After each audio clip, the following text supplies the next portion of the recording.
President, thank you very much for taking time to talk to us. Thank you. You have just announced a drawdown of U.S. troops from Afghanistan. How should the Afghan people perceive this withdrawal? Well, I think what it signals is the success of the surge that we put in a year and a half ago. And it also signals the seriousness with which we take transition. In 2009, I announced that we would send an additional 30,000 troops in. And our goal was very specific. We were going to blunt the momentum of the Taliban that was taking on more and more control of the country. And we were going to use that time to make sure that we were training Afghan security forces so that Afghans would have the capacity to secure their own country. We've made enormous progress during that time. And so what we've seen is an additional 100,000 Afghan forces trained. We've seen areas like Kandahar and Helmand wrested away from the Taliban so that communities can feel more secure and more safe.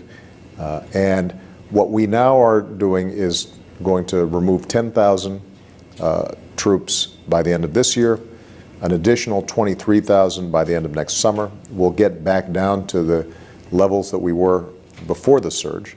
And then we'll continue to transition as Afghan forces stand up with the goal of completing this transition by 2014. Beyond 2014, though, we want to make sure that we maintain the strong relationship with the Afghan people and the Afghan government.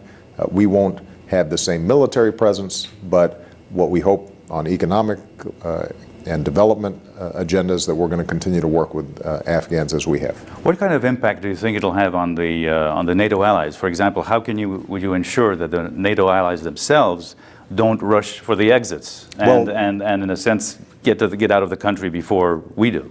Well, we actually made sure that we consulted closely with our NATO allies before making the decision. I've subsequently discussed this with the Secretary General of NATO, as well as some of the key contributing countries, and they all recognize that what we did was put in a surge. We are now going to be removing that surge, but our baseline levels of 68,000 troops will remain even by the end of next year, and we will be able to pace the transition in a way that makes sure that Afghan security forces are able to handle the security needs of their country. So right now, you made your decision based on the situation on the ground. How did you go through that whole thought process? Well, it's a combination of discussions with General Petraeus and the commanders on the ground. It's also taking into consideration consultation with the Afghan government. And one of the key issues here is making sure that we strike the right balance, letting the Afghan people know that we want a sovereign Afghanistan that is secure, and we recognize that the more Afghan responsibility exists, the better off everybody's going to be. But also making sure that we don't rush it so quickly that Afghans find themselves overrun once again. And I think that the numbers that we arrived at strike the right balance. It's consistent with a phased transition process, which allows us to still partner with Afghans. But keep in mind that already there are Afghans out there every day who are fighting the fight, Afghans who are dying on behalf of their country and their freedom and their dignity. And what we want to make sure of is that we continue to be a good partner with that process, but we want to also send a signal to the Afghan people, this is your country ultimately, and you're going to have responsibilities. You mentioned the Afghan government, and President Karzai has been quite critical of the United States and NATO. Are you frustrated by such statements, and what kind of ally has he been? Well, overall, President Karzai, I think, has the same strategic interest that we have, which is a sovereign and secure Afghan government that is able to determine its own destiny, and sees the international community in general and the United States in particular as a strong partner that can support Afghan aspirations. Obviously, there are going to be tensions in a difficult environment where we have a large number of foreign troops inside a country. It is true that there have been times where the tactics on the ground day to day result in tensions, but overall, his interest in making sure that Afghanistan is not a safe haven for terrorists, that there is a adherence to the Afghan Constitution. Those commitments that he's made are ones that are entirely consistent with what I see as U.S. interests. We've talked about the European allies, NATO, and as you know, there is a weariness of war fatigue in Europe. And do you sense the same war fatigue here? And what do you do to take care of such weariness? Well, look, there's no doubt that after almost 10 years of war in Afghanistan, that the toll in terms of lives lost and money spent is going to wear on people. The good news is that we are transitioning from a position of strength.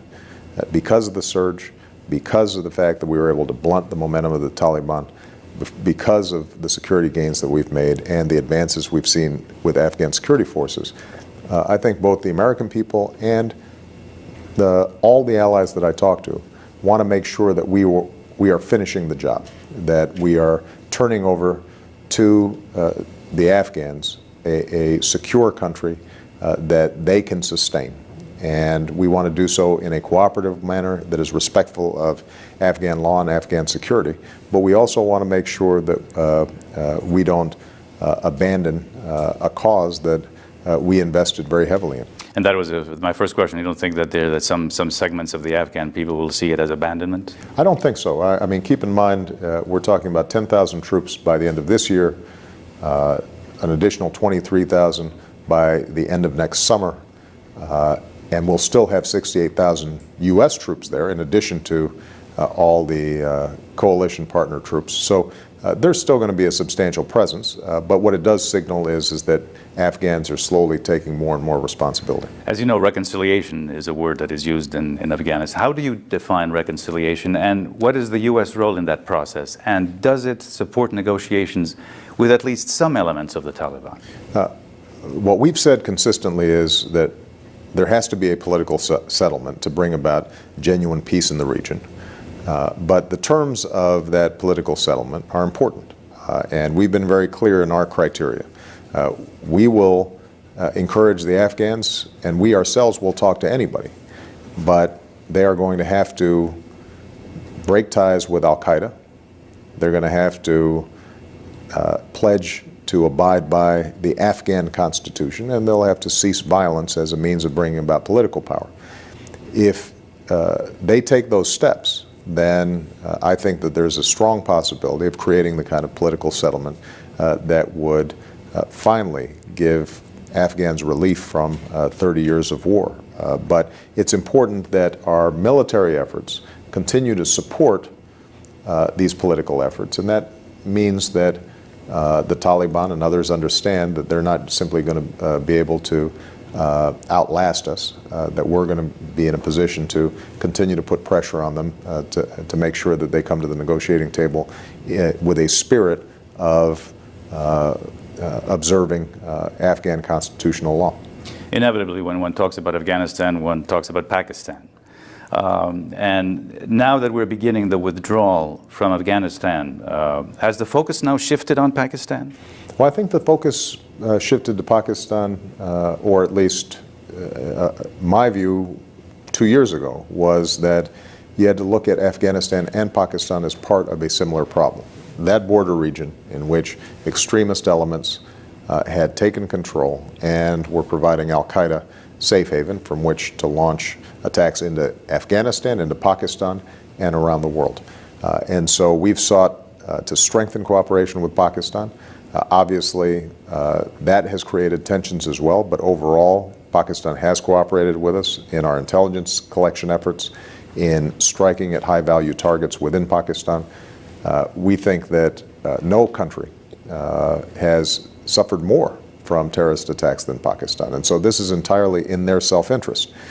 And we think that Pakistan has a legitimate role to play as part of the reconciliation process. I know President Karzai, in his travels to Islamabad, agreed that Pakistan and Afghanistan, along with the United States, should create a core group that can try to discuss how we proceed in this process. But Pakistan has not only a responsibility, but also, I think, a deep interest in dealing with the terrorist elements that are still in their territory. But it's quite clear that the relationship between the United States and Pakistan has cooled. How do you plan to repair that deteriorating relationship between Islamabad and Washington? Well, I think what's happened is that the relationship has become more honest over time, and that raises some differences that are real.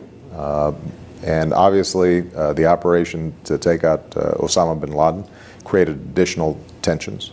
But I had always been very clear to Pakistan that if we ever found him and had a shot, that we would take it.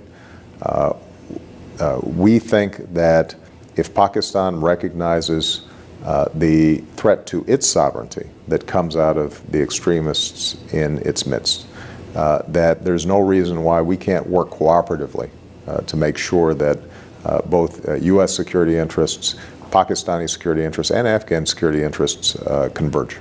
Do you think that Pakistan has to play a greater role in against terrorism? Well, I think that Pakistan has always seen terrorism as either a problem for somebody else or have seen elements of the Taliban as a hedge in terms of their influence within Afghanistan. And what we've suggested to Pakistan is that not only does terrorism threaten Pakistan more than just about any other country, and not only does it strain its relations with its neighbors and with friends like the United States, but that if it is having a direct relationship with the Afghan government that is constructive, that there's no reason for them to see the Taliban as a hedge against Afghanistan. Instead, they should see the Afghan government as a partner that they can work with.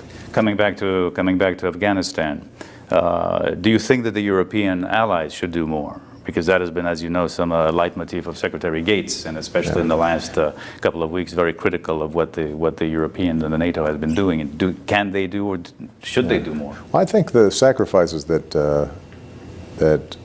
our European allies have made in Afghanistan have been extraordinary. I mean, if you look at the number of British troops who've suffered extraordinary casualties, if you look at the French, the Italians, the Dutch, all of whom have lost significant numbers of lives. If you look at many of the Central and Eastern European states who have substantial numbers, in some ways they're punching above their weight compared to their overall military strength. We've been very impressed with what they've been able to do.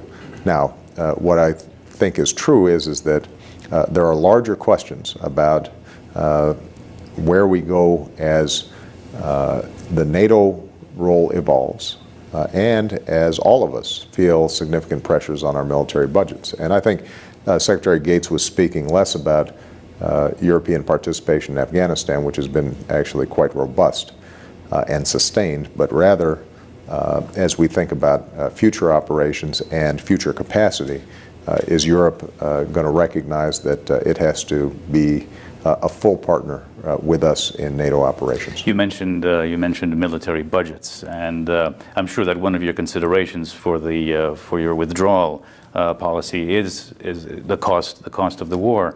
And it's a broader question: is to what extent does the current budget crisis drive your foreign policy in terms of what the U.S. can and can't do? Well, the truth is that these considerations were not based on budgetary calculations. They were based on a strategy that I had laid out 18 months ago and that I wanted to make sure we abided by, because I had made a commitment to the American people that this surge would only last for 18 to 24 months. So first and foremost, it was driven by the strategic recognition that the only way for us to have a secure secure Afghanistan over the long term is to make sure that Afghans have capacity and that we can't patrol villages and police their streets. Ultimately, Afghans have to do that. Now, what is no doubt true is that the United States has carried an enormous burden financially from not only the Afghan war but the Iraq war. And one of the arguments that I made in talking to the American people about this drawdown is that our strength, our power, has always been based, first and foremost, on our own economic strength and prosperity. And we have to be more judicious in how we project power. That's good strategy. It's good for our national security. It happens also to be good for our budget. Mr. President, thank you for your time. I really enjoyed it. Thank you. The surge. And then we'll continue to transition as Afghan forces stand up with the goal of completing this transition by 2014. Beyond 2014, though, we want to make sure that we maintain the strong relationship with the Afghan people and the Afghan government. We won't have the same military presence, but what we hope on economic and the success of the surge that we put in a year and a half ago. And it also signals the seriousness with which we take transition. In 2009, I announced that we would send an additional 30,000 troops in. And our goal was very specific. We were going to blunt the momentum of the Taliban that was taking on more and more control of the country. And we were going to use that time to make sure that we were training Afghan security forces so that Afghans would have the capacity to secure their own country. We've made enormous progress during that time. And so what we've seen is an additional 100,000 Afghan forces trained. We've seen areas like Kandahar.